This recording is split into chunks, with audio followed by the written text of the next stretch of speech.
So on number, oh my gosh, it's so little, but you guys have it in front of you, okay? Anytime you have an integrated rate law question, it's probably going to tell you its order automatically, and so that means you already know the equation to use. But a lot of times it'll actually give you maybe half-life 2, something else that allows you to find K, or allows you to find T. So it's not usually going to give you both at the same time. You're going to do like part A and then part B. So how did you guys approach this one? First order rate constant for a gas decomposition of blah, blah, blah. At 65 degrees C, nobody cares about the temperature. We know it's temperature dependent, but nobody cares. Is 4.87 times 10 to the negative third seconds. So what is that value?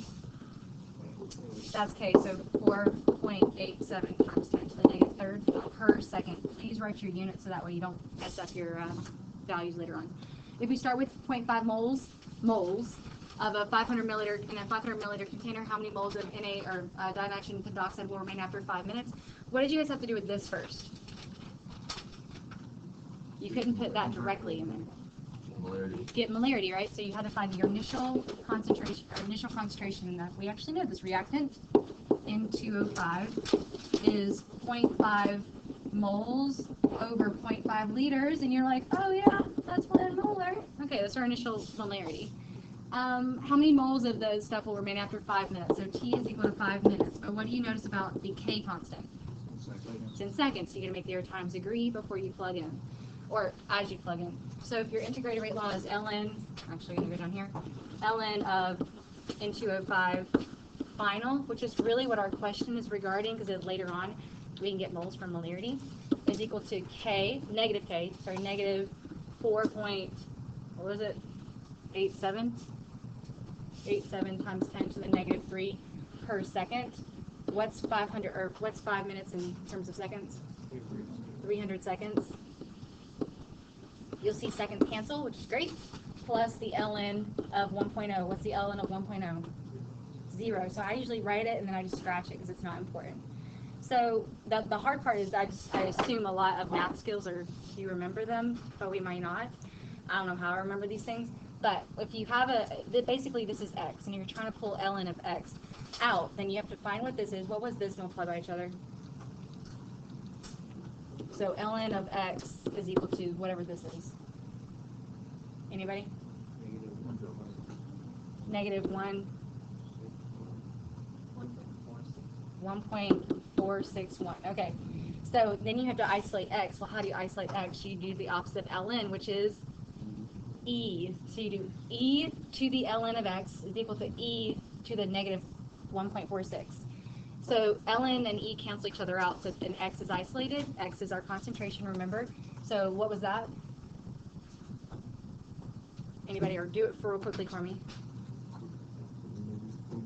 What's e to the negative 1.461? Say it again. 0.232 molar. That's not our final answer, though. Question asks for moles, right? So then how do you get from molar to moles? Multiply by volume, right? Molarity, which is moles per liter, times the 500 milliliter sample, so it's a 0.5 liter sample. So that's like 0.1, what is it? 116 moles of N2O5 remaining. Yeah? All right, so number next is, what is the half-life of if 75% of a given sample decomposes in 60 minutes? Assume first order. So basically, we assume first order, and it's asking for half-life. What equation should pop into your head, or you should find on your reference sheet?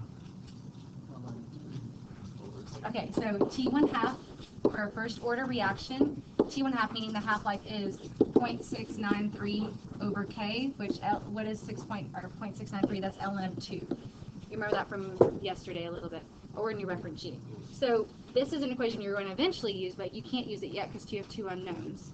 Yes? So the very first equation you used, ln of final is equal to negative KT plus ln of A initial. But your values here, you don't know. So you get to make them up, right? What did you guys make up? So this is 1.0 molar, and this is after 75% of the sample is decomposed. So what is A final? 0.25, so you get to make that up, 0.25 molar. Well, 0.1, or ln of 1 is 0, okay? And then we also know 60 minutes has elapsed, so this is ln of of 0.25 is equal to negative k, which we don't know, but t we do know, is 60 minutes. So what is k? Whenever you guys calculated that. This is number 7 or 6. Is it number 6? Where'd you get for k? You had to get k first. I'm going to walk through the math then. Okay. You divide by 60 minutes, negative 60, because I canceled the negative as well. Divide by negative 60 minutes on both sides. So what's ln of 0.25 divided by negative 60? Negative, I got a positive. Did you forget to divide by the negative? Maybe. So k is equal to 2.3 times 10 to the negative 2 per minute. This is first order? Yeah, per minute. You guys get that? Yeah, negative 2. Yeah, I think you forgot to include the negative when you divide it by negative k.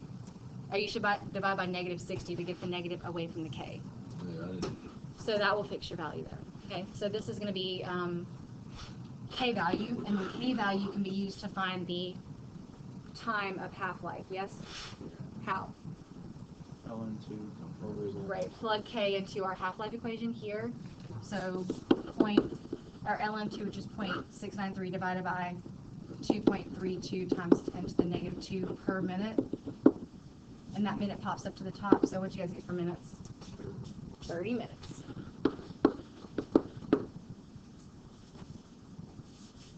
Okay. 7B. So I was told, okay. Did you guys get 7A?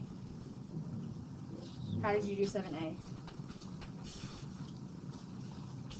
Calculate the first order rate constant. So basically it's asking for k. How did you find k? Right, you use t1/2 is equal to 0.693 over k, solve for k, by plugging in the half-life of the reaction is 35 seconds, so that's our t1/2, that's 35 seconds. So when you plug it in, you do 0.693 divided by 35 seconds, so you get k to be 0.0198 per second. The negative one, by the way.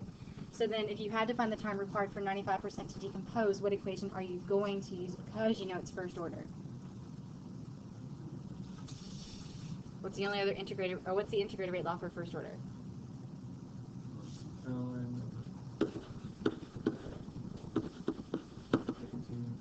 What about k? Negative k t plus ln of a initial, and I just use a. We know it actually has a reactant. What do you know here? You know a lot of stuff actually. You know it says decomposition time required for 95% of the phosphine to decompose. So if I start us off with 1 molar, what is 95% decomposed? 0.05, right? 95% decomposed would mean 0.95 decomposed, leaving us with 0.05 molar. The K we do know is here, 0.09 or 198 per second, and then we're going to solve for T.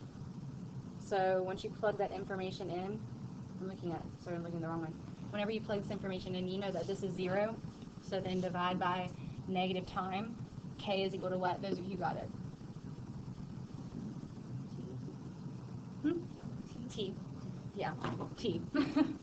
151 seconds. So I know you can use that magical solver, but you can also just do ln of 0.05 divided by negative 0.0198.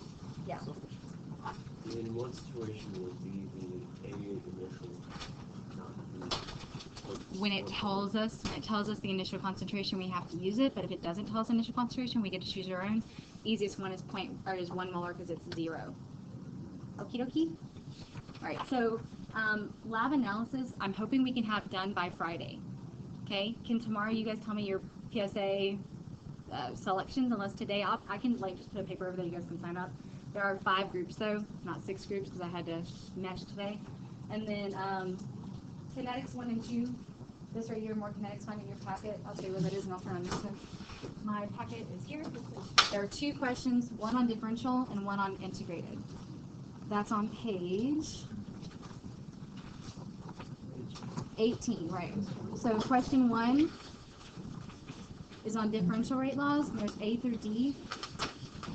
And then it talks to you a little bit, it gives you some equations. And question 2 is on page, I'm sorry, it starts on page 17. Page 18 has question 2 on it. We'll do 3 and 4 later, but the answers are on page 18. You guys see where it is? All right, so 2 questions tonight. Work on data some. Work on the Google Docs so you guys can collaborate on that. And then I'll get PSA signups right now. This right here, these 5 pages of outline, write down some stuff for yourself to help you understand its mechanisms, which are like baby steps to the reaction. Like Hess's law, where steps of a reaction, we add them up, it's going to be basically the same thing. So I think it's actually something's pretty easy you guys will like. All righty. Oh, Dr. Rabinovich is coming today. If you would like to come to presenter and